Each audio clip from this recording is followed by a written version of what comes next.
Welcome back. Each year, Australians collect around 20 kilograms of dust in their homes, which can lead to allergies and chronic illnesses. But there are plenty of ways to bust the dust and create a healthy environment. Here's Britt Cullen. Dust is such a big problem in our home because it causes allergic reactions like coughing, wheezing, itchy eyes, and most of all, sleepless nights. Yes, we've all experienced those. So spring is the perfect time to bust the dust and create a healthy home. Anita, how much dust are we actually bringing into our homes? Brett, it's 80%, and that comes in on the bottom of our shoes. Wow. So the way to try and reduce this is by maybe adopting a no shoe, no entry policy. Which might not be everyone's cup of tea, so what's the other solution? Okay, I want you to invest in a sturdy outdoor mat and a really good microfiber indoor mat. That way, when you have guests over, they're cleaning off the bottom of their shoes twice. And we need to pay more attention to everyday items like hair dryers and heaters. So what is the best way to clean these filters? So you can get a handheld vacuum cleaner and just give it a good vacuum. Or I personally like to actually remove the filter, give it a good wash, let it dry in the sun and place it back.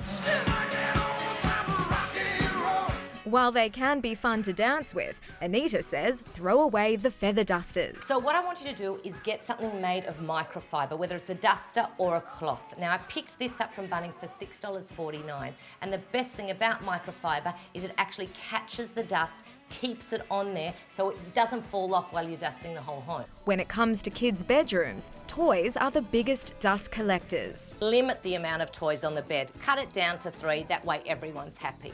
So there's a couple of tricks we can do to keep the toys clean. You can either stick them in the dryer for 1 hour, or you can put them in a plastic bag for 24 hours in the freezer, because that will kill the dust mites.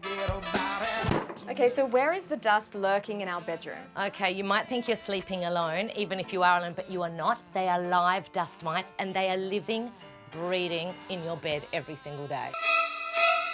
Luckily, Anita has some top tips to ditching the dust. I want you to look at your throw pillows and your decorative blankets. All they are dust collectors. So what I want you to do is take them off and get rid of them. My next tip is when you're changing your linen on a weekly basis, I want you to give the mattress a good vacuum. Take your pillows and your doona and put them in the dryer for 10 minutes on 55 degrees. The heat will kill all the dust mites. Now, what about those people that suffer with severe allergies? What would be your recommendation? Okay, invest in proper dust mite protection. I chose the Allergen Plus because it has dust mite protective barriers in it. So it will stop the dust mites burrowing inside your mattress and pillow. And they're really, really great because they're easy to zip on and off and wash when you need. Anita, this bedroom feels so much fresher and I can breathe easily. I know, and even though dust mites are invisible to the naked eye, we have created an environment now that is dust-free, healthier and safer. I think it's time for a nap. Well, for more on this and other dust mites, you can go to Anita's website. Mise.